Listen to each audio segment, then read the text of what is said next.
Yeah, I just had to move it a little bit.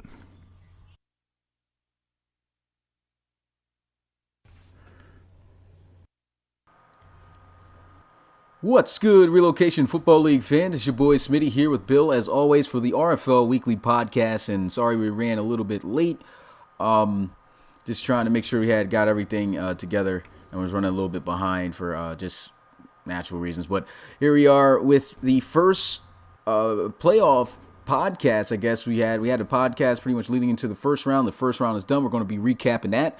We're of course going to be talking about the upcoming divisional round, who the games, the matchups are going to be, who we think is going to win, those predictions, and then we got a couple other topics you can see from this graphic which we posted up for you guys to also know that's coming up. We're going to be talking about the College Series Bowl, a little bit more about that, and other specific things about the game, man. But as always, glad to have you on here, Bill. We're going to start with this first game that we had to kick off the wild card round, and that was the Orlando Sentinels taking on the Red Dragons.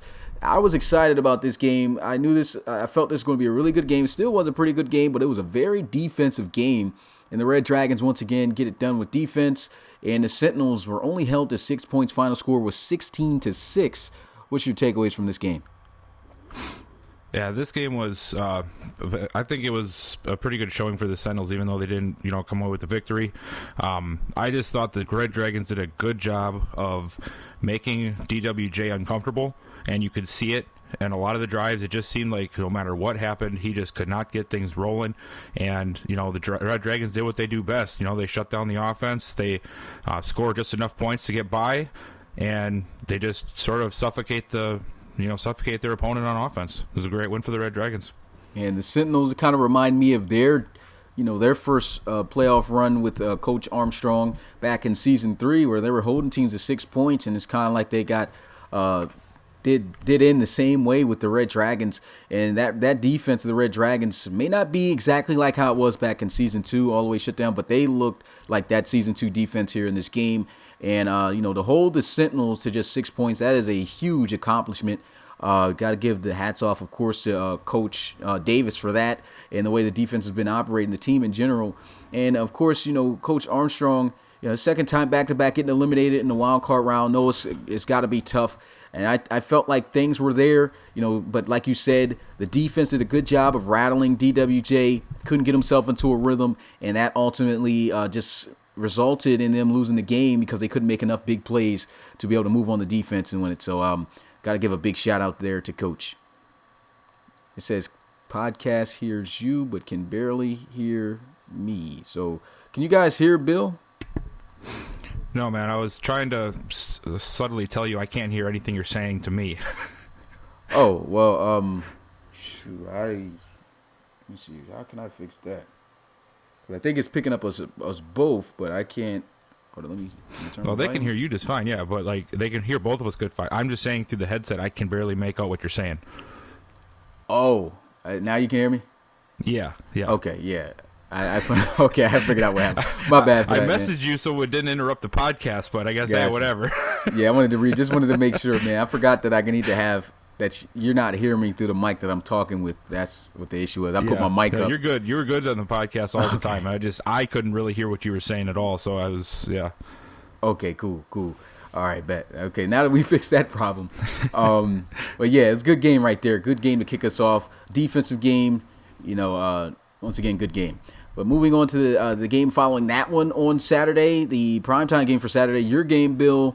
Last time you guys played, it was a blowout, and it was a blowout here in the first round. Pretty much it was expected, not exactly the blowout, but that you guys are going to come out and win this one. And the final score was 27-7. What's the takeaways from your own game? Well, obviously it was a great win for the team. Anytime you can win by multiple touchdowns like that, that's a good thing. And we expected that out of our guys. Pass off to the Crusaders. But we did a really good job on defense of being able to sort of stifle the passing game, which is our biggest worry, considering Vondre Bryson wasn't playing. Sanchez Lawrence went off, and he had a great game, but I was more concerned with the Wakefield to Bentley connection than I was the Lawrence versus my defense connection, and it ended up working out well, even though we gave up over 150 yards on the ground. So, yeah, just a great performance by my guys, and glad to get the victory. Yeah, it was an excellent performance when it came to coverage. Everyone knew Elijah Bentley was coming back into the fold, and he still didn't disappoint. He still had 8 receptions for 94 yards and scored the team's only touchdown. But still, with him doing that, that just goes to show you, if you didn't have your guys in place with Chamberlain manned up against them and matched up against them throughout the entire game, just imagine how many more yards he would have had in this one. And that move really proved to be beneficial for your defense, as only allowing that one score. Of course, you're not going to be able to stick with Bentley the entire game, as great as a cornerback as Chamberlain is, but Chamberlain did his job, and that one touchdown and a few slant routes for a few yards is the only reason why he was able to really get yardage. And so, I mean, that was a great defensive performance by you guys. The Crusaders did their best, man. I think they tried to get into a rhythm. Ben Wakefield struggled when it came to accuracy in the conditions. And, of course, the defense kind of dialed up some pressure at times. And he just, sometimes he was just off as well. And so, I mean, that was a tough loss for the Crusaders. Like I said, they weren't expected to win this one. All the coins, the real bucks, were all on this game for you guys to win. That goes to show how much faith it was coming into that game. You guys were able to deliver. Great performance by C.J. Robinson. He scored both the receiving touchdowns. Just absolutely went beast mode. Bradley Atagwe went down. He got injured, but, great news. He's coming back next week. Definitely need him in that Marshall's game that's going to be coming out when we talk about that. So all around, just great performance by you guys. Crusaders fought hard and tried to do the best they can, and just looking forward to the offseason to see what they could do next year. But the Explorers moving on. We'll talk more about you guys. Great game.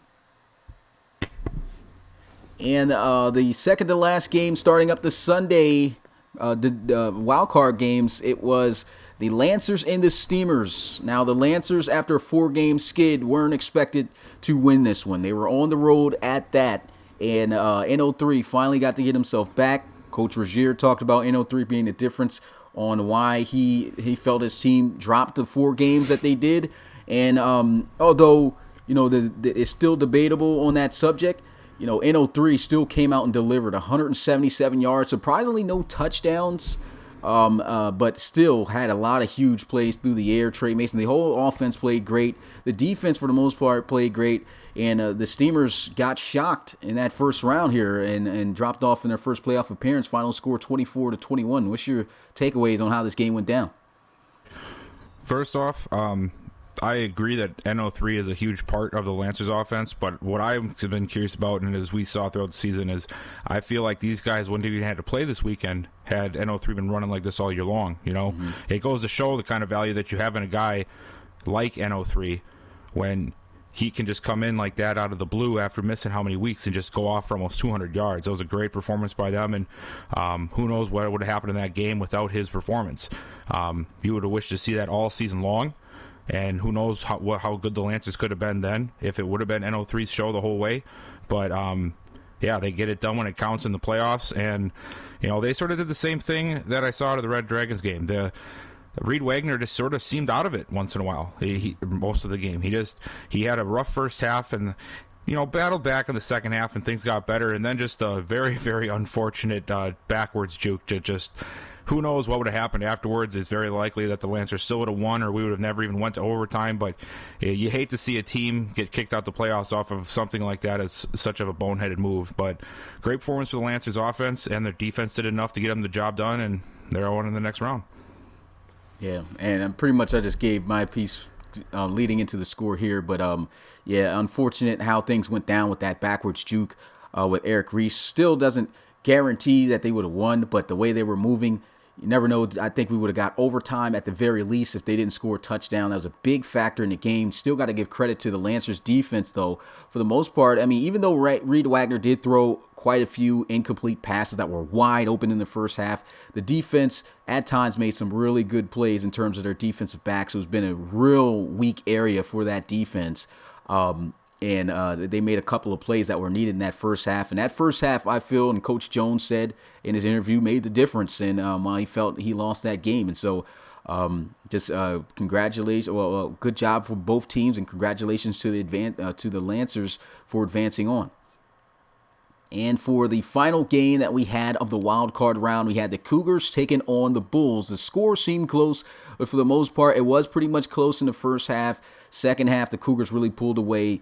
Cougars gave up a late end of the game, literally on the final seconds where there was no clock left, a touchdown, and it made it a 26-23 ball game. What's your takeaways from this AFC North Division rivalry game that we had? Well, unlike me, because I made a lot of people happy this week in the Reload Bucks program, I think a lot of people were a little upset with this one, considering the last second touchdown, like you just said, with the spread being 3.5. Nobody got those winnings, man. That'd suck for those guys. But for the game itself, a great showing by both teams, I think.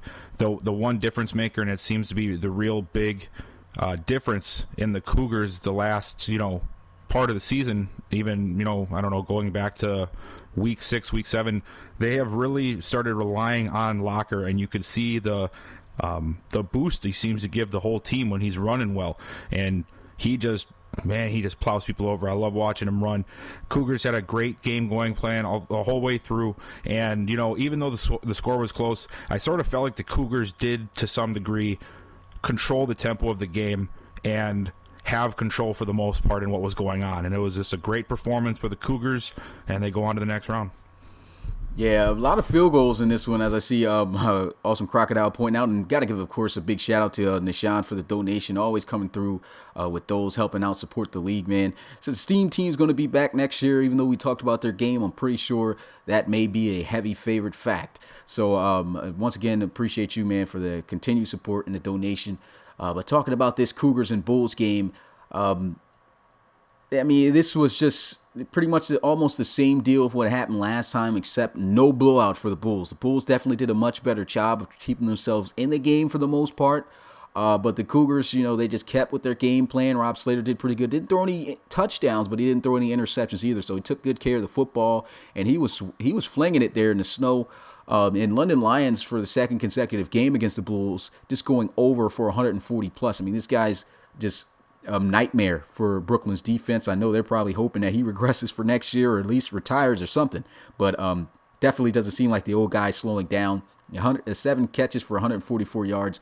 Most likely you see a stat line like that for a receiver on the opposing team. They're going to be winning it every time. It just was a struggle. One thing that really shocked me is how great the Cougars defense was against the run. Now, they completely shut down the pass last time of the Bulls. As I remember, Lane Kearney only had 80 yards passing, and Lane Kearney had over 300 yards in this game, 2 touchdowns, no interceptions. But David Jones was a non-factor, literally had the same amount of carries as he had yards with 14. And so that just says a lot about this Cougars defense, how great they are when it comes to, just focusing on an area and taking it away. And the Bulls just were not able to find success as a one-dimensional team, especially with their top player, their top performing player, when it came to putting up yards and points. So that was just a great game plan by the Cougars, Coach Roby, and of course, it sucks. Of course, Coach Melanishin talked about it, getting eliminated by the same team 2 years back to back. It's definitely tough, but still a great season for them, and a great season ongoing for the Cougars. As we'll get into that, that was the final game we had to recap there. And speaking of leading into the next round, divisional round here, you see the guys who got eliminated. We already talked about the games. And these are the games we have coming up this weekend. First game will be at 4 p.m. Eastern between the Celtic Tigers and the Cougars. So we're starting out with a huge game right there. And then that's going to be followed up by your game, the Marshals taking on the Explorers. Let me look at my notes just to make sure, because I'm trying to do this off the top of my head. But I'm pretty sure I might be right. No, it's the Lancers and Thunderbirds. So, okay.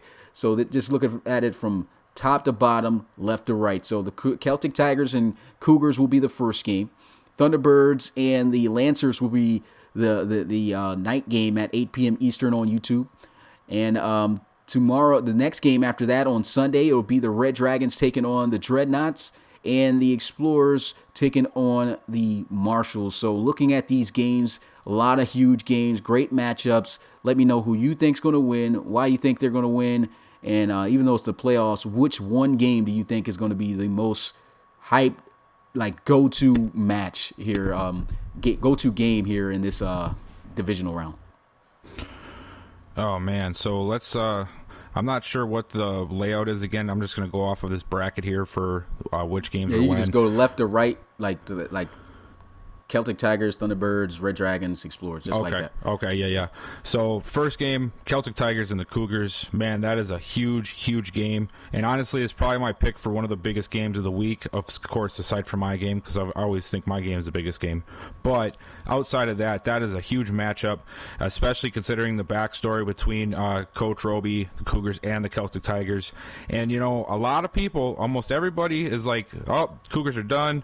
The Celtic Tigers are winning it. It's not going to happen.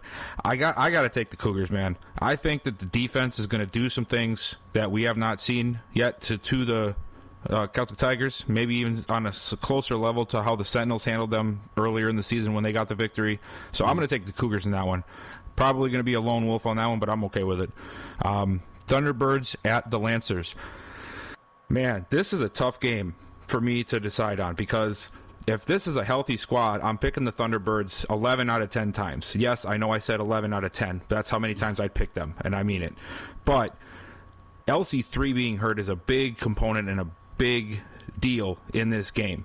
And to me, I almost have to go that it's possible the Lancers will just go in and steal one. But being in Toronto, it's going to be a tough task. I really have no clue who I would pick in this one. It's such a toss-up for me. I'm gonna go Lancers because if they can do what they did last week on offense, I think their defense can keep the Thunderbirds' offense in check and sort of get at them while they're suffering with the loss of LC3. For the Red Dragons and the Dreadnoughts, I don't think I've picked against the Red Dragons much this year. I'm not going to again. The defense is just too dominant. I don't think that the Dreadnoughts are going to be able to overcome that. So, yeah, I got to go Red Dragons there. Sorry, Frankie. I know you're in the chat. And then for my team, or my game, I got to go the Explorers. I never pick against my own team. I think that we got what it takes to go into San Antonio and get the job done. And, yeah, those are my picks. So good breakdowns there of the games you've chose. Now, started with my predictions, the Celtic Tigers and Cougars game. Look, this game can definitely go either way. The Cougars have been an underrated team this year. And not really underrated, but I feel like in a lot of big games and a lot of areas that teams have, against great teams, a lot of people feel that they don't have the capacity to win. I do feel that they have the capacity to win against the Celtic Tigers, but I don't think they're going to get it done against the Celtic Tigers. Of course, that'll be vice versa against what I thought anyway on who's going to win the whole thing. So I just feel like the Celtic Tigers may not be an untouchable team. Coach Roby is definitely one of the coaches who can disprove that. It's going to be hard to get it done though in Dublin on the road. But knowing if there's any coach who's going to break down the capabilities, look at every aspect of this game, look at every aspect of the rosters, try to figure out how he can win this matchup. He's going to look at how he can get it done. And he does have, I feel that this is a 50-50 game. This can definitely go in any way, but I'm just leaning towards the Celtic Tigers. Just feel like they just got the more talent on their team. A lot of people, I feel, sometimes even throw shade a little bit towards their defense. We know they give up yards from time to time, but that defense is still definitely one of the, is not a middle of the pack defense. I think it's a little bit above average. And with a great offense like that, it's going to be hard to beat that team. I think the Celtic Tigers get it done there at home and advance to the AFC Championship. Moving on to the next game following that one, the Thunderbirds taking on the Lancers. I just feel like I feel like this is definitely a toss-up game, almost as even as the Celtic Tigers and Cougars game. But I'm going to have to go with the team that I know is just still, I feel, is more dominant for the same reason. I think the Thunderbirds defense is really going to put a hold on the Lancers offense.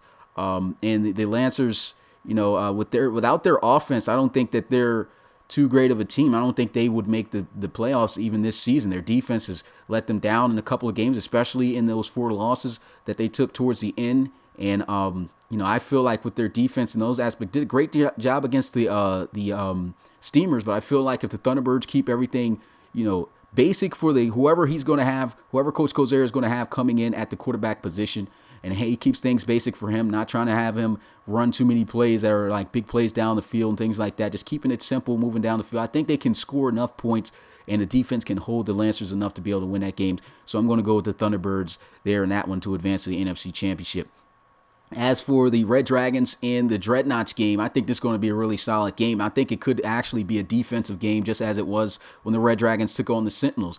And the reason I say that is because, we already know the Red Dragons defense just about has the capacity to hold any defense to low-scoring games. And, they've even done that this season to the Celtic Tigers, even though the Celtic Tigers were still able to win that. One of the few offenses that they just could not stop all the way. And with that being said, the Dreadnoughts, you look at their offense, Matt Jones in the fold. I don't feel like Matt Jones is going to be able, especially we've seen him be inconsistent this year. He's been an inconsistent quarterback this season. He's definitely helped lead them to victories. But if coming into the playoffs, we haven't seen him play yet. We're trying to see if he's going to be inconsistent. But when you're going up against a defense of this caliber, I don't feel that Matt Jones is going to be able to maintain a consistency throughout this game. I feel like the Red Dragons going to bring a lot of pressure, going to force a lot of turnovers, possibly if he's not ready. And even if he don't, I just think that they're going to be able to keep them out of the end zone for the most part. And the reason why I think this is going to be a defensive game on top of that is because the Dreadnoughts defense is extremely good. They're good as well, well above average, and I think they definitely have the capacity to stick with the Red Dragons offense. The difference in this one on why I got the Red Dragons winning is because I think that Anthony Savoy is a more dynamic dual threat quarterback than Matt Jones, and he's going up against, even though it's a solid defense, a lesser defense than Matt Jones going up against the Red Dragons defense, and so that's why I got the Red Dragons winning that one. And as for your game, this is probably the hardest game out of them to try to choose from, because we already know the history between the Explorers and the Marshals. Don't pick me. And I am going to pick you. The reason why I'm going to pick you here is because I just, it's hard to explain why, but I feel like the offense is going to be is going to have the talent to be able to move more against their defense. And as great as their defense is, their defense has at time also been inconsistent. As for the your team's defense, they have been consistent.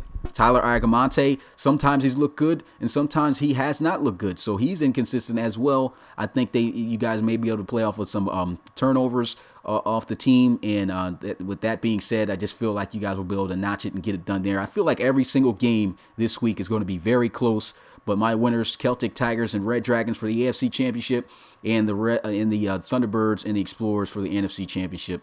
And with that being said, my biggest game I feel to watch, it's extremely hard. But I might say the Celtic Tigers and the Cougars are going to be a huge one, because we already know top flight team and an underrated team right here going at each other, and the capabilities of the Cougars and what they've been able to do. I mean, they've upset it in this stage last year against the Bulls, who they just eliminated just this past week. And so this is a team that definitely has the capability of pulling off yet again another upset in the divisional round to advance to the AFC Championship. And with that being said, I think just the possibility of them being able to eliminate CT makes that for a huge game to watch over the others. And with that being said, moving on to the next topic that we had, I had an NO3 in here, but I realized that we didn't have any pictures of him, so I couldn't really make a graphic. So I guess with this graphic still up here, we can talk about it here, Bill. So I'll still bring up the question, and that is, do you feel that NO3 is going to be a factor against the Thunderbirds defense? Will he be effective as he was a week ago against the Steamers? That is like one of the main reasons that I had such a hard time picking this game. Because while the offense is going to be going with a backup quarterback, one that has not played it all this year, the defense is still the defense, and that defense is mean. Man, I don't know if NO3 can have a 100-yard game. I don't know if any running back can have a 100-yard game on a regular basis against these guys. I foresee this game being like a 9-6 ball game, to be honest. But I don't think that NO3 is going to go off for 150 in this game. I'm just going to stick with that. I have yet to see a single running back take control of the game against the Thunderbirds since I've been here, and I don't think it's going to happen again, especially now in the playoffs.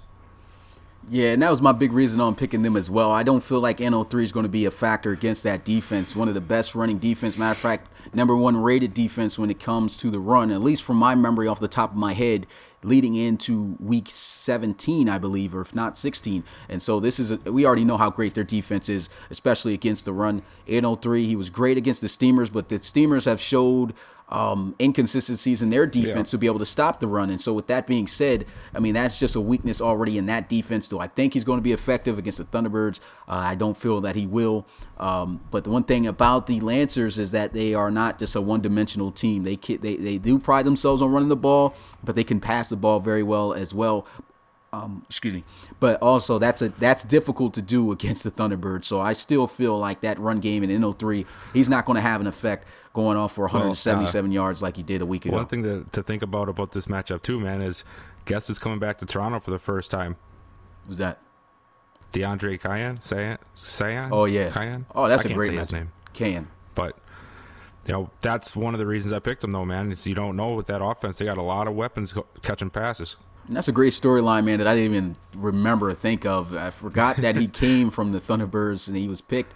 And so that's a great story. If the Lancers beat him with him there, that's ultimate revenge, I'd have to say, for DeAndre Cayenne. I knew that. Yeah, Cayenne. And so, yeah, that's a great storyline right there, man. So can't wait to see how that matchup goes. But that was the only graphic that I did not choose that was the only topic that didn't have a graphic set for. Moving on to the next topic that we have, I do have a graphic for, and it's going to be about the Cougars. This is a huge loss for the Cougars, in my opinion. They're not going to be without their top overall rated receiver, Contavious Henderson, a 91 overall, got injured in the second quarter just last week against the Bulls.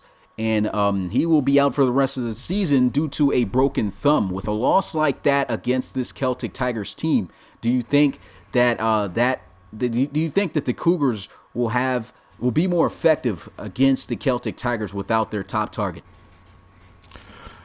I mean, obviously, anytime you lose a guy like that, it's not good, But when we look at the Cougars, he's far from their only option, right? We saw what London Lions did last week. They still have him, and there's a very important guy that they have that I think is really fueling the success of the offense the last month and a half, 2 months, and that's Denard Locker. So to be honest, I think the Cougars offense will still be able to function just fine as long as they get Locker going, because I think Locker is the key. He is the energy boost to the rest of the team. When he gets going, the rest of the team just feels it. And if they can establish that run game, of course they're still going to miss Contavious Henderson, but I think that they'll fare just fine if they can get that ground game going again like they have the last month and a half. Yeah, I do agree with you there. I think that the offense will still in some way be effective. I feel with Contavious Henderson it would be and we talked in the CU about in the front office about this multiple times, that sometimes it's a good thing when you lose a top target, and I don't mean that like it sounds crazy, but sometimes it allows you to focus target on certain players like London Lions, who has been hot so far. Maybe Contavious Henderson has been taken away from times that he's been open, and he's going to be the focal point. And as great as he has been, as hot as he has been, we could see a huge game from London Lions. But like I said, one big thing that I still feel coming into this game that people are underestimating is the Celtic Tigers defense. I do feel like those cornerbacks on the outside do get under kind of shaded.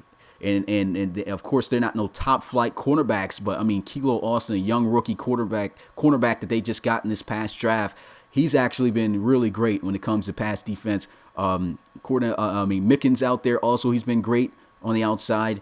And this is definitely a team that I feel like without Contavious Henderson, they can be able to stick with this offense a lot more. But I do feel like the offense can still be effective, like you said, if they can get Denard Locker going. The Celtic Tigers from time to time have struggled stopping teams that run the ball. And so with that being a factor, and of course being the strong suit point of the Cougars offense, I do think that, they do have a high chance of still being able to move the ball effectively and possibly winning that game.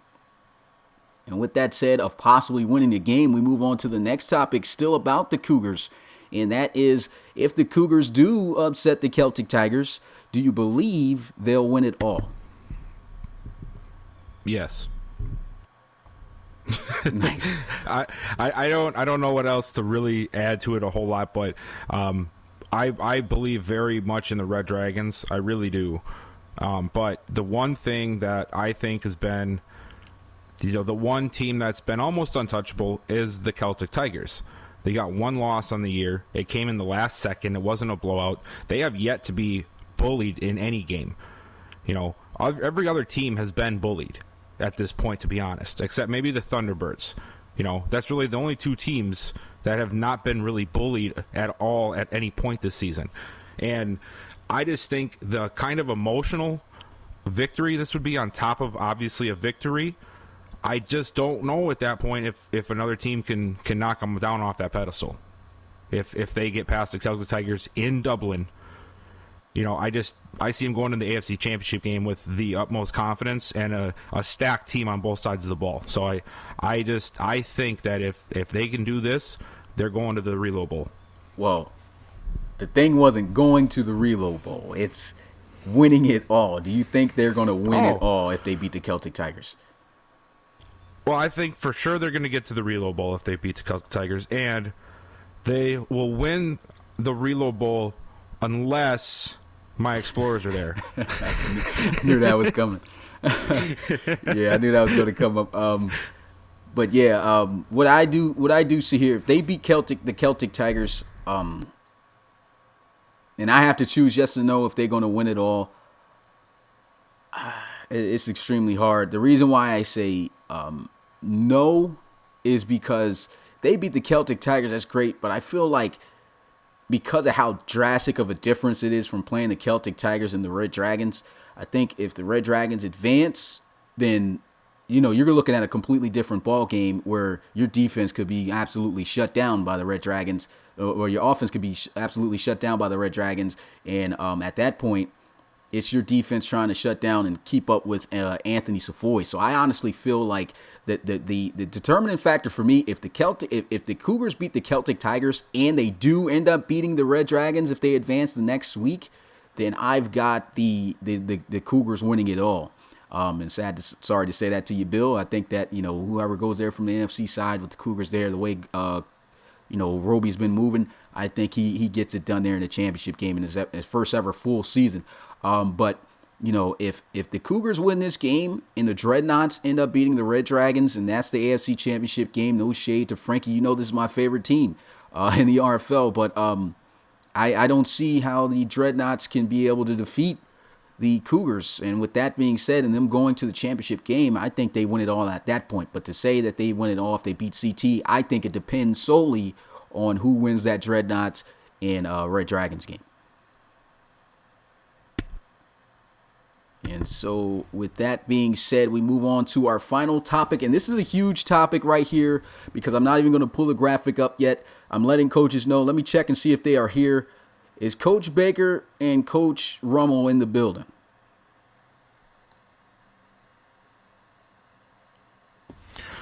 I know I saw Baker in here. I'm pretty sure I saw Rummel too. Okay, so if you guys are here, let me see. Wait a little bit, see if they're in the chat. Just so this video doesn't keep playing and start slowing down, I'll just go ahead and turn on this graphic here. Well, Mark, I felt bullied, okay? I felt bullied by your defense in those games. So okay, so we got Coach Rummel in the building, and I did see Baker earlier in here. He probably left, but if he's here, he's been here. I know he'll go back and rewatch this, or you guys will tell him in the first place. So we've been talking about the College Bowl, and speaking of you coaches, guys were asking me, let's put some coaches in here to coach the College Bowl. Well, I decided to do that, and the two coaches I selected to be in the College Bowl to coach these teams was Coach Baker and Coach Rummel. Coach Baker definitely got the bid due to the fact that, this was a guy everyone felt should have been in the playoffs. And unfortunately, due to the Madden gods and strength of victory and other things like that, he got shorthanded to an extent. And I feel like he's worthy of definitely being able to coach a game like this. So I gave him that opportunity. In terms of Coach Rummel, I think he's done a lot of great things, been very active in the community. And so I feel like he deserves this as well. What I will think about doing, though, just to keep it realistic, Rummel here, even though I'm announcing you as a College Bowl Series coach, is the fact that if you do end up going to the Reload Bowl, though, I'm unfortunately at that point I may have to select another coach so it can seem to a realistic capacity, so you can focus on the Relocation Bowl instead of this College Series Bowl, and I'll make that announcement if that's the case from there. But if not, these will be the two coaches that will be selected to coach. I think me and Rob talked about this is going to be the West and the East that we're going to be having represent. So the College Bowl Series got a West and the East team. You'll see the uniforms, man. We've been working on uniforms. Big shout out to Roby and of course our boy C Biscuit, as I like to call him, C Beazle, the designer. They've been working hard. The uniforms for even the Pro Bowl, you guys can't wait till you guys see them. They are fire. And, they're going to be working on a great uniform set also for this game as well. And with that being said, not only will these coaches be coaching this game, they will also be picking the teams, the players they want on their team from the draft class. And so from that being said, what we're going to do is we're going to have a live event.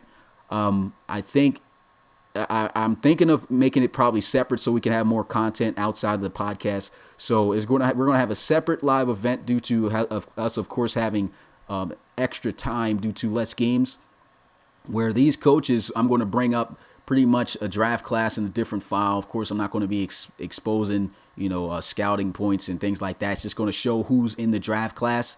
And the coaches from there live will be able to select who they want on their team. And, of course, we're going to be starting first by position. So we'll start from quarterback and then on down. So I'm pretty sure we're going to see Geno Gannon and Marquise Washington on separate teams. That's going to be awesome. And, of course, trying to figure out, which side's going to get the bear, and just a great all-star team. I think it's going to be a great game to watch and a great interaction from, you guys, of course, to refresh your guys' minds also on what these college players may be looking like. Another thing, also a great thing, is coaches. If you are here and you're watching this game, I advise you to go watch that game, because if you go watch the College Series game, I wasn't planning on doing it, but I know Bill brought it up before, is, if they perform, it's not going to be a significant boost really too much at all, but they'll get a boost if they stand out in the game. If they're already great to an extent, they probably won't get a boost. So this is pretty much for those guys who are sleepers. If they perform well in this game, they'll get an opportunity to be slightly better in the draft, and I'll make those edits. But just wanted to make that announcement. Congratulations to Coach Baker and Coach Rummel, and if Rummel makes it to the championship game, whoever that coach is going to be, I'll make sure to make that announcement. But congratulations to you both, and I know that this community just can't wait for this game. It's going to be definitely one big game to watch. And with that, I guess I can ask you, what's your thoughts on the College Series Bowl, man? I'm excited to see these guys ahead of the draft again. I mean, I know we had a whole season, but it seems like so long ago now that the RFL season came through and now we're in the playoffs for that. It just seems like a lifetime ago almost. So I can't wait to be able to watch these guys perform once again before they come into the league, and be nice to see what these coaches can do and what kind of teams they form with the drafting. Yeah, man, can't wait. And with that being said, that is it for our topics. Our podcasts are going to be a lot shorter, of course, because we have less content to cover for the few games that we have in the postseason. And, of course, at this point, we're going to leave it up to the community, you guys here in the chat, to ask us questions, and we will answer them live here to the best of our ability. So, ask away.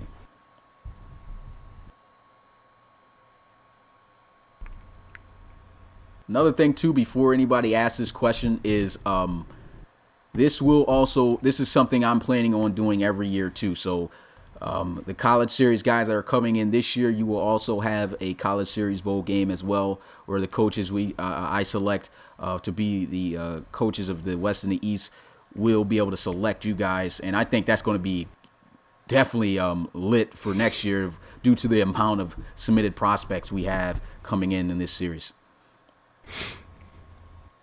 Well, we have our first question. Reginald wants to know if Tyler Agramonte will play good. Well, I think everybody knows that my answer, so I'll just let you answer that. It depends, man. I can't really speak on that. You just gotta wait to see how he comes out, because sometimes he's played good, sometimes he hasn't. It definitely depends on the defense. Depends on what the defense calls. I know Bill ain't gonna make it no easy walk in the park. So if he doesn't come on his A game, that's most likely a game they lose. If he's not performing well. With that being said, I still don't know how he's going to do in those conditions. If I had to just estimate or guess what I think may happen in terms of his performance in that game, I think that he may be, average and may have a few blemishes that is going to make that game close. So that's just my take on it. And then Noah Underhill, that's my assistant for those who don't know, with the Explorers. He wants to know what you guys think about my article predictions this week. I thought they were great, man. Like always, all the work that you put into the website and for us has always been good. You can write well, and you know a lot about the league, so I always enjoy reading it. Yeah, you do a great job with those. I love the breakdown, of course, that you did for the divisional round. I see Baker talking about. They say, I think his wife or something in the kitchen. That's what's up, man. Yeah, but congratulations to you, man, for being in there for the College Series Bowl. And once again, to talk about the topic, getting back on topic of Noah, you do a great job with those. If anybody is great at just coming up with content idea, you wanna make content for the league. You know about the league. You got to know about the league here though first. Don't say if you're just good at writing, that's great. Yeah, but try to learn about the league and try to see if you can come up with some good articles to put out there for the masses. I think we still do a pretty good job of putting out content out there. But, of course, as I've talked about before, we need more coaches to put their team content out there. We need more content in general of people who aren't on teams making content. Noah Underhill is not a coach. He's less likely to be biased. He's going to have his own opinions. We're going to have different people who have opinions in here. Make posts and things like that, so that it just be an overall good take on different things going on around the league. So with that being said, that's Noah, I appreciate the work you do here.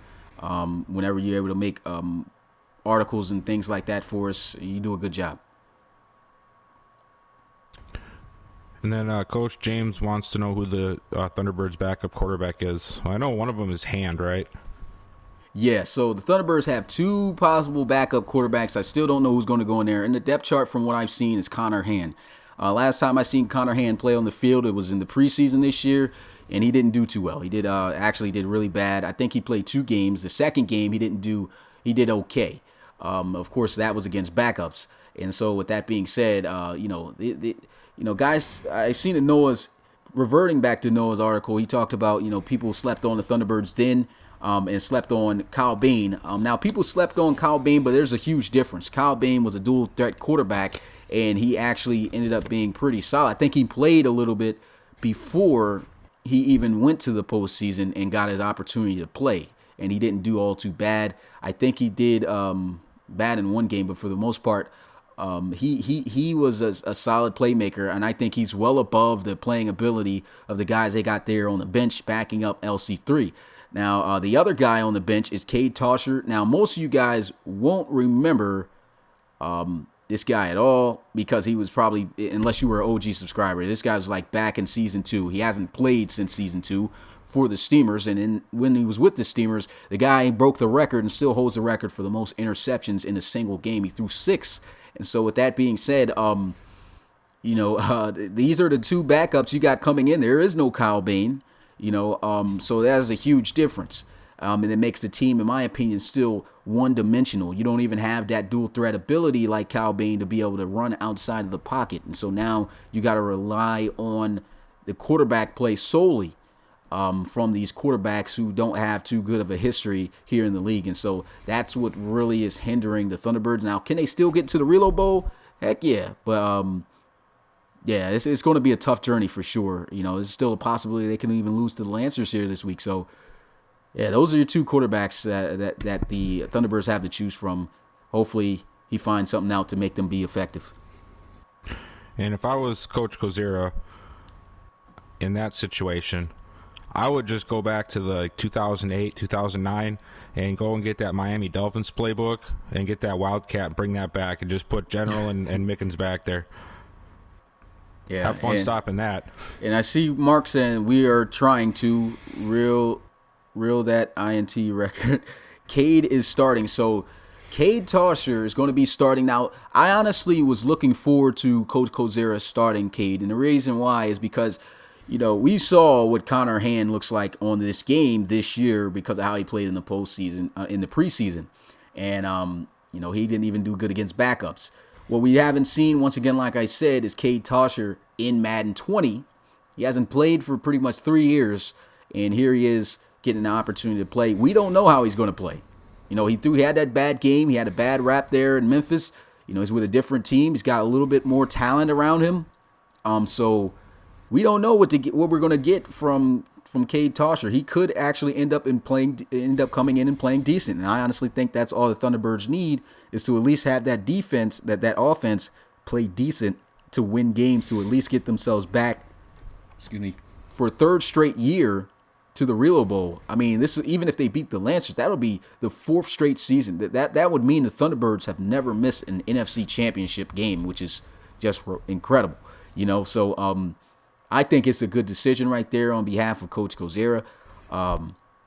Still, you don't know. We don't know, and I'm pretty sure Mark, he's tested. He knows a little bit, but we still all don't know how he's going to perform in that game. He could be inconsistent.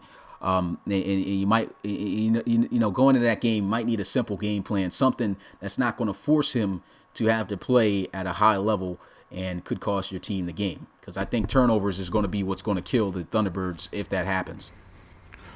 Yeah, and I was just about to say that. The Thunderbirds are in a good enough spot where the whole team is very, very talented and very good.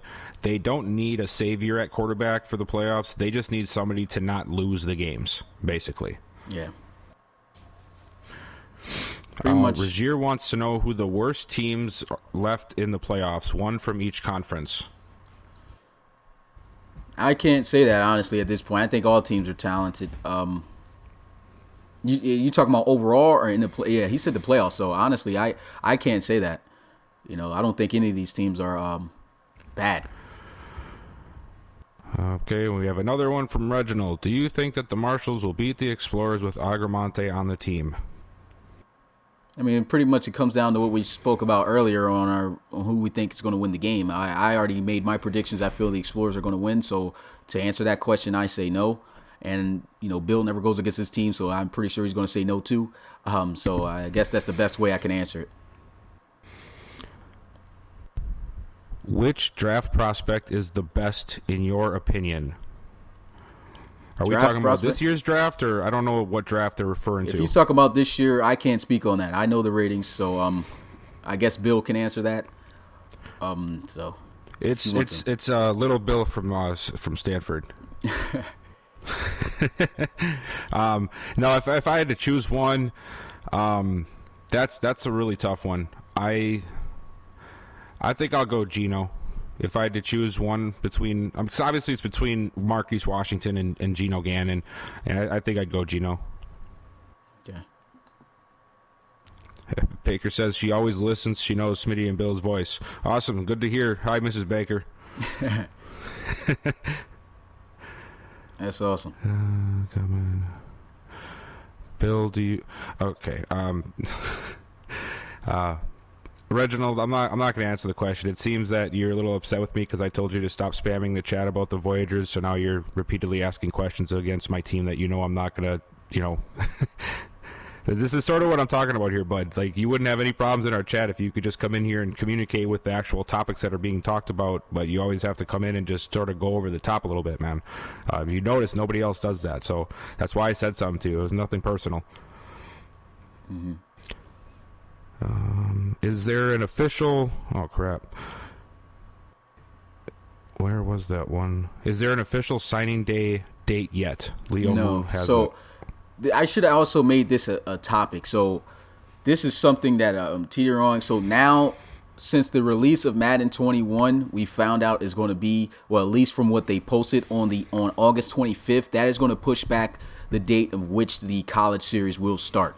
And with that being said, from it starting up in mid-August as we expected, it looks like the college series is going to probably start up in early September. And with that being said, we'll probably have the commitment day at the end of August.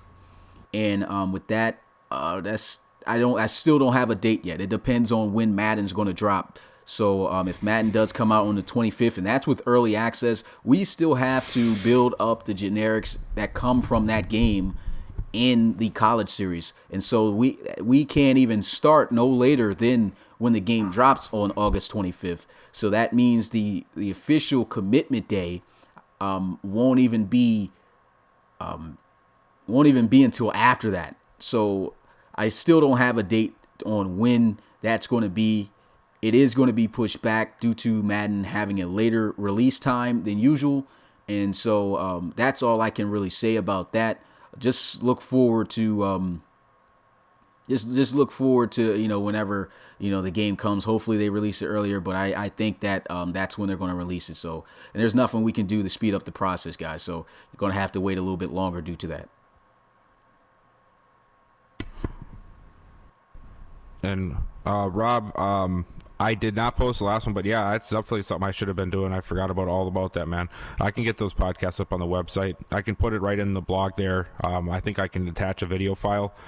I just don't know yet if I can just attach the URL or if I have to actually, I don't know, Smitty, you probably know that. I could probably just put a URL in there for the video to pop up and show on the blog, huh? I think you have to put it in the thing so it can show up as a video. You can't just drop the URL on the thing on the site. I'll look at it. There's got to be a simple way to do it. Yeah.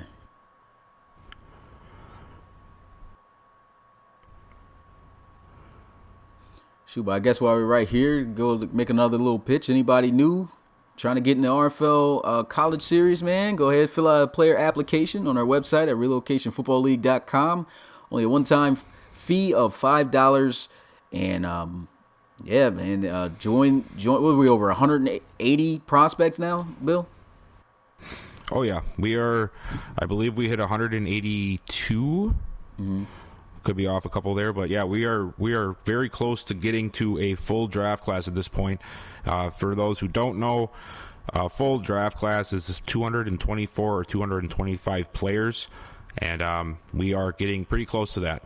So definitely want to get your things in while it's still open. And with that being said, though, you got to understand also it depends on the spread of positions. Now, just because we have a full draft class does not mean that all of you guys will be drafted. I can tell you guys right now, everyone who's filled out a quarterback application, which filled up the every team, which is great. It's going to make for some great games. I can say that less than half of you are going to get drafted, most likely, and that's just the truth. Yeah. So that and we've been saying that all season. It was up to you guys to decide whether or not you want to do it. Still go through with it. But we already know, you guys already see and already know just how stacked the quarterback position is in the RFL. And so with that being said, best of luck to all you quarterbacks out there. Hopefully you perform well. But just because we have a full class, depends on the position and the team needs and who they feel is best available that they are willing to welcome onto their roster. You are not guaranteed to be on a team in the RFL or get drafted. And most of you will. But those overflooded positions, some of you are going to find yourselves in free agency. So, and that's just the truth. And speaking of free agency, the next question is actually geared towards that. Rajier wants to know, with teams out of the playoffs, who do you feel will make a splash in free agency and be the team that can turn it around in the offseason? Well, I can't really speak too much on that. We'll just have to see what's available. and just see who plans right. I do know that for me, for CPU teams, been letting this go on for too long, and CPU teams have really been getting kind of destroyed. I will be helping out teams in terms of with their draft.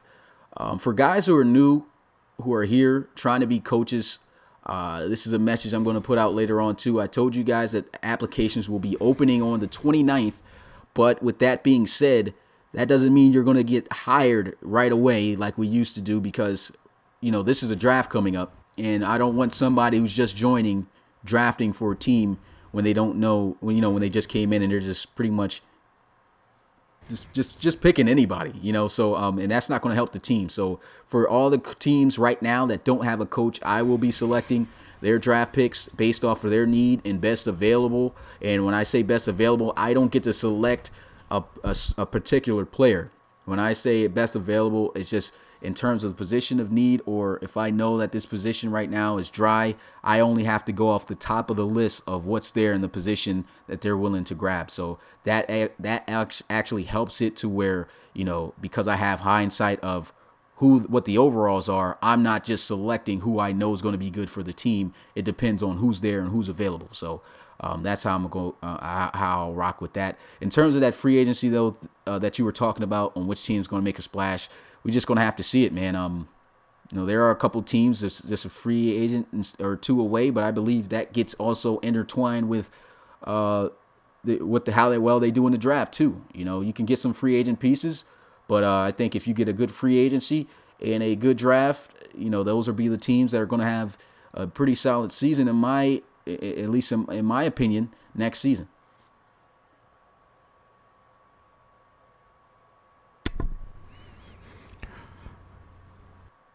Then I'm just looking for the next question here. Roland, no, there is another little Bill, and it's Ben Nicholson, the quarterback from Stanford from last year. I have adopted him as my son.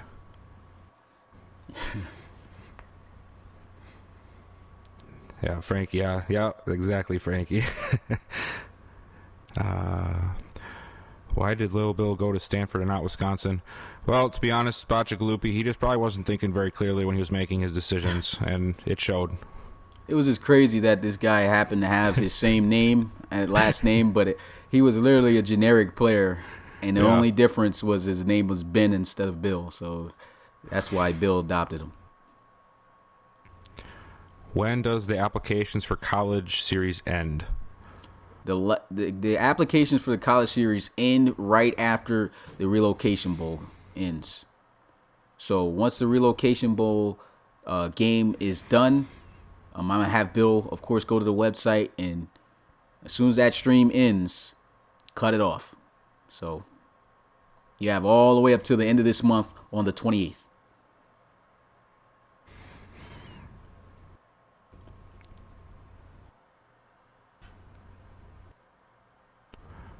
I don't see any more questions. If I missed some, guys, let me know.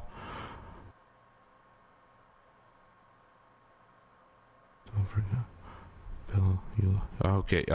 Yeah, Rogier, I do like NO3. I'm not a big fan of him because I had to face him twice last year, and I did pretty well against him. So, but yeah, anybody from Wisconsin is cool in my books.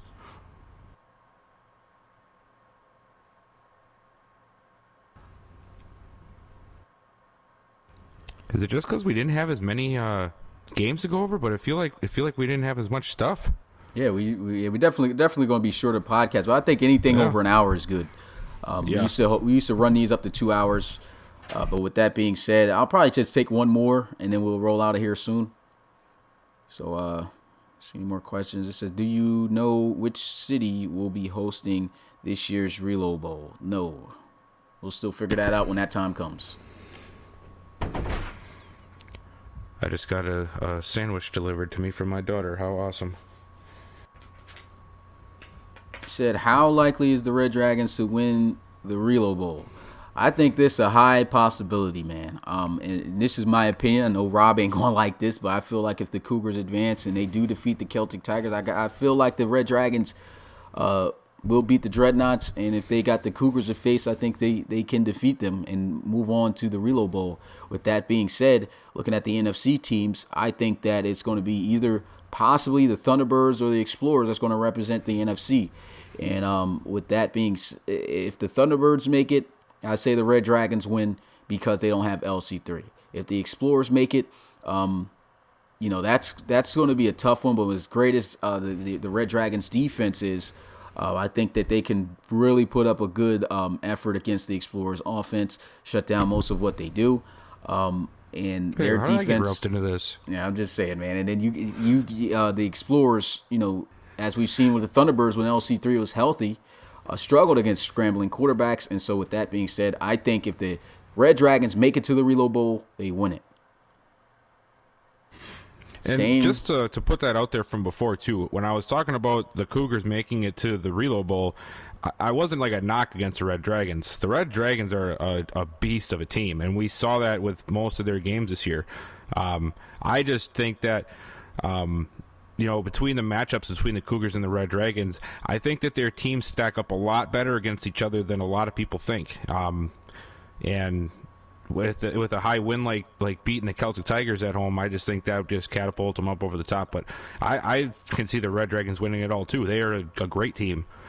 Yeah, still have not took a L in the postseason ever. They're 4-0. Yeah, that says a lot right there. When they get in this spot, it's game. It's like Jordan. It's game over. So if they get there to that NFC Championship game, in my opinion, the Cougars are there. I do think it's going to be a great game, but I think the Red Dragons going to pull through and win it all. Mark wants to know chances that Clifton General rushes for more yards in NO3.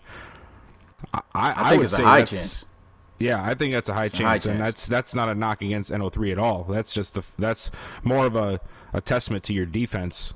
Yeah, and the Lancers defense, they played pretty good against the Steamers, but at the end of the day, I don't think they're that great of a defense to be able to stop even a one-dimensional team if the passing game doesn't work out for you guys. So I think that as great as a back as, General is, now a big question I would like to ask, maybe you want to hold on to this information for yourself here, Coach Kozera, but so is there any plans of Cornell Mickens getting any touches here? Or I don't think he's going to say that. I guess, we'll just leave that. But hey, just give us your game plan, please, bud. Just in general, just having that in the those backs, I don't see how the Lancers are going to be able to stop them running the ball. That's all I'm saying. Even if they focus on it, now you leave a quarterback probably with a basic game plan of hitting slants or little quick outs and things like that. They could move on the defense. But I think that your running backs are very much more capable of getting more yards than the Lancers are against your defense. All right, so I see Rummel. Hate to be this guy. So no, Rummel, you're good, man. That was a whole different thing with the other guy. That's nothing. You can ask those kind of questions anytime you want, man. What is something the Marshals can do to win? Well, I'm not going to answer this question. Well, I'm not going to tell you what you can do to win. Yeah. Well, in terms of what I think has to happen to win that game, bro, for one, Atagwe's back. So that adds a whole nother level. You got to figure out if the defense, which honestly is pretty good against the run. The way I think that the Marshals win this game against the Explorers is they have to find a way to stop the passing attack in CJ. Now, with the defensive backs that you got there, they are pretty good. Do I feel like they're going to be able to stop CJ throughout this game? I don't. Maybe you get CJ out of the picture if there's pressure there on Worrell. We know him sometimes to be inconsistent depending on how great defense start out against them. But it's still going to be a hard task to do because maybe even if he gets rattled, they can open him back up based off the run. So it's going to be a lot to do to try to get for you guys to win this game. But I still feel like it's a 50-50 game, man. I feel like just about every single game here is a 50-50 game. And if Agramante actually comes out and plays lights out, then you guys, I feel, have a really good chance to win the game.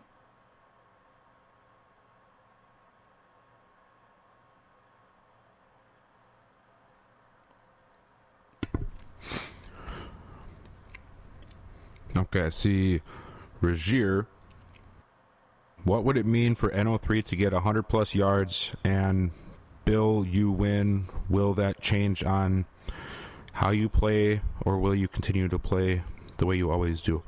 I'm not 100% sure what you mean by the second part of that question, Noah. If you could explain that a little bit more.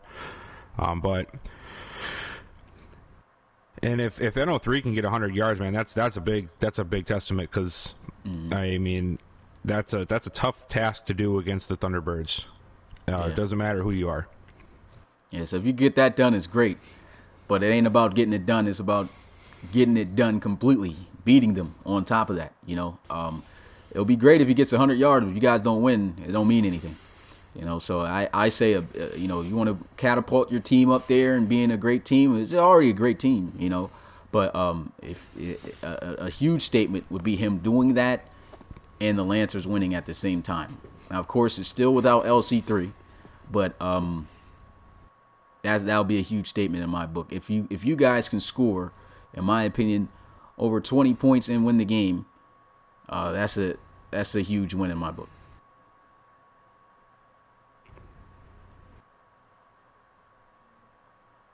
Rob says it sounds like you're eating a sandwich. Damn right I was. When your daughter brings you a sandwich, you eat that thing, no matter what's on that thing. That's the beauty of being a parent. They can have peanut butter and ketchup on it, but you better eat that thing. I don't know about that, man. I've seen some crazy things. NO3 gets 100-plus on a solid defense. Will you try to contain him more or play how you do against other teams? I don't have a specific way I play against other teams. I go based off of the team I'm playing, and so I don't no idea how I'd play yet. It depends on how things go. And on top of that, that's just something you're just gonna have to see if you play him. Yeah, he's not gonna tell you what he's gonna do, man. It's just you're just gonna have to guess and game plan for it. Yeah. Everybody's trying to get game plans out of people today. Smitty, you're trying to get Mark's game plan. Regier's trying to get mine. Romo's trying to get mine.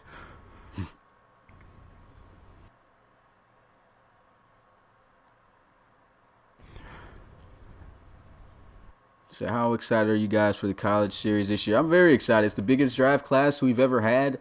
Even when it was free, it's bigger. It's the biggest draft class. I think the most submitted guys that we had, even when it was free, was 144. And I would say literally 0.000, as many zeros as you can say, 1% of the guys actually paid attention and showed up and was active to see what their players came out to be. But I feel like it's going to be extremely different with this draft class. I love the interaction with you guys. In the Discord, showing up to the games will be very important. Getting yourself known and heard out there. We can have this community, especially in the Discord, be a lot more active if guys just, continue to do what they're doing and talk and just talk about the league and things like that. And that actually helps the coaches be excited about watching you guys in the college series, because, a lot of these coaches, yes, they draft off a need, but let's say if there's a need, it's not really not too much of a necessity. And, one of you guys are on the board. And, sometimes coaches would like that personality of, you guys on how you display yourselves and how you, interact within the Discord, and end up drafting you. And you can end up finding yourself a pretty good spot. I don't encourage coaches to just draft guys, though, just because a guy seems like he's cool. It's got to be for the team. But if you're in a situation like that where you don't have anything, pretty much you're just picking just something to boost the team. You could find yourself in that situation. And that makes me, this draft college series is not going to be only exciting to see what you guys do on the field. It's going to be exciting also because, just to see how you guys' personality is and how you guys interact with the games. And I think that coaches are, going to be looking forward to that too. So it's more than just how you play on the field also. It's about your activity. And to an extent, that also does help with your ratings on how they translate. And there's been some guys even in this upcoming draft class, if they've been active throughout, I've definitely looked out for them in areas to make them a bit better than they would have been had they have not been there. And then just to answer Jamari Witherspoon's question, I've seen him ask it a couple times while you were talking. The next game is on Saturday at 4 p.m. Eastern on YouTube, on our YouTube channel here. Yep, and that game is going to be at 4 p.m. like Bill said, with the two teams you see at the top left that are still in for the divisional round, the Celtic Tigers and the Cougars, and then the game following that one will be the still at the top to the right side with the Thunderbirds and the Lancers. And then Frankie asked a question about the legacy list, if it's going to change after this season or get like people taken off or added or whatever. I'll look into that. Yeah, that's something I'm going to have to look into. And I can't tell you off actually the top a of my really head good thing to talk to your coaches union reps about. Yeah. Well, what do you mean for that?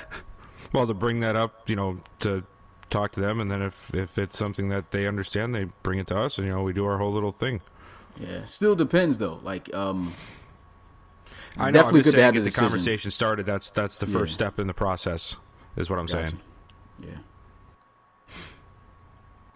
Yeah, we agree, Leo. It is a great league. I'm not sure why a lot of people, come and go and just drop off. But, we get it. It's not as sometimes exciting for guys who aren't coaches, just because we have a lot more hands-on stuff that we got to do and we get to do. But yeah, I mean, it's, to me, I'm shocked when I see people leave the Discord and just never come back. To me, it's like, why not be a part of it? But hey, man, not everybody's cut the same way. Yeah. I guess we'll leave one more question here and then we'll hop off of this. So yeah, who wants the final question? Better be good. Yeah.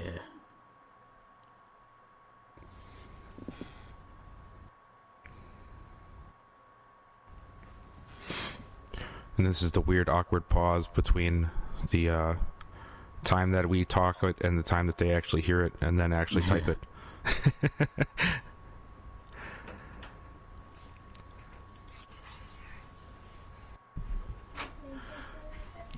What's your opinion on the Madden Sim algorithm?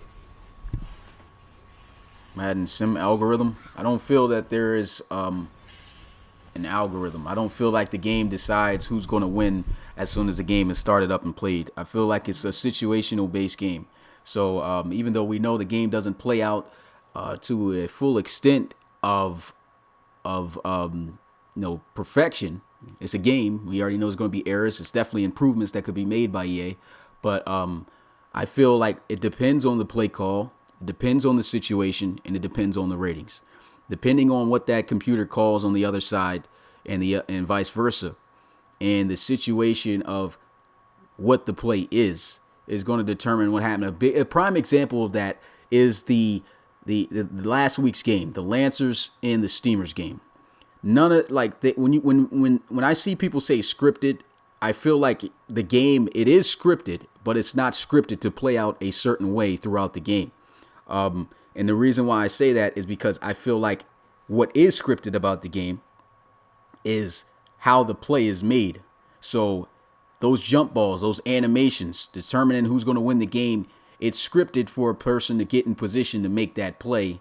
It's scripted for a person to run through a block, simulating that he was supposed to get around, but he didn't, and he somehow made the tackle because he was supposed to make the tackle. I feel that that is the scripting of the game. Now, the big reason why I brought up the Steamers and Lancers game on being a prime example is because I feel that based off of the momentum of the game, there is momentum, I feel, in the game, which makes people play a certain way, and I think that the game also adopts pretty much a playing style on how a team performs. And so the Steamers, as we already know, throughout this season, they've had a lot of games where they didn't start out good in the first half, second half had an explosion. That's how their team has been all year. They go into that game. They started out slow, came back. Now, I feel, in my opinion, that the game had it where they had the momentum. They were set up to either tie or possibly win that game. But what happens is, big reason why I feel it's not scripted is because he was supposed to get that first down. Eric Reese had the first down, hit the drag. All he had to do was get up the field, get the first down. Now, you guys can say it's scripted that he did this, but what happened is I think it's an error on behalf of Madden just not having good logic in its game. Because what happened is when he it always seems to trigger a back juke when a player on the defensive side is in a certain position while a player is running on an angle. He was running on a wide angle, and every time that you see a wide angle run, you always see a back juke when a player is incoming and he's still on the outside leverage, which forces a loss just about every time. And so because of that, he was supposed to get that first down, but that back juke took place because of the situation on the field and the lack of I would say the lack of AI logic in Madden. And so he juked backwards and he lost the first down he had. Now, that at that point, the game has just registered that that's a loss of momentum for the team. It's fourth down. Now the modes have changed, and they call up a regular play on fourth down. They don't have enough blockers, and Reed Wagner gets sacked. And I think that's how games play out in terms of sims, is that it depends on the play, the situation, and the ratings. The game is not scripted to play a certain way, in my opinion, throughout its from beginning to end. It's all about that play at that moment in the situation, like I said.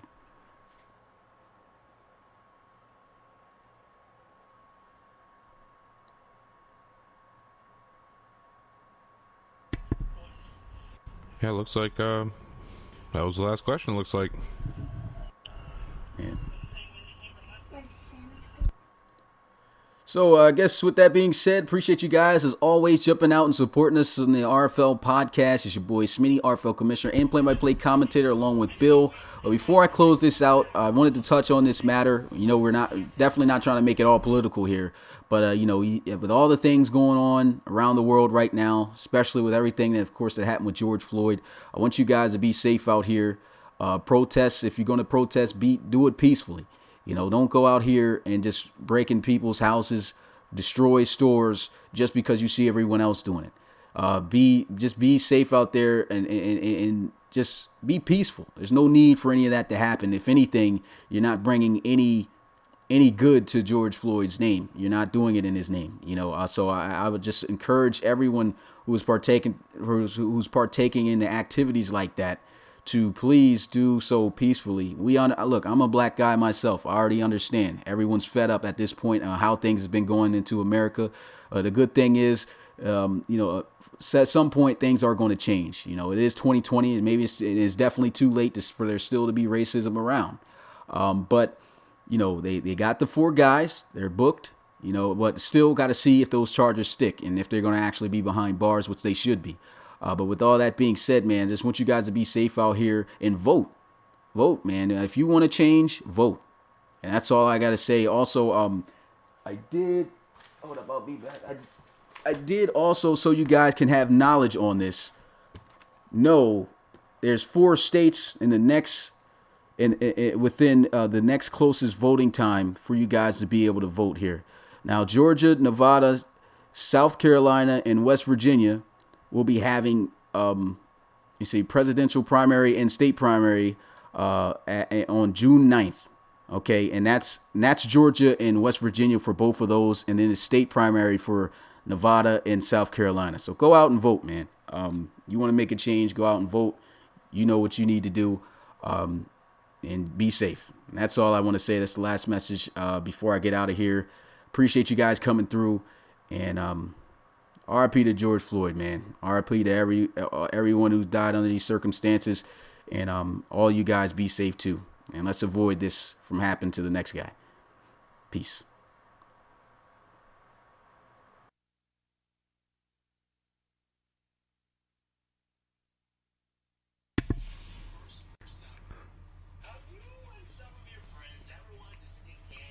I'm going to, because defense is better than offense. Thank you and good night.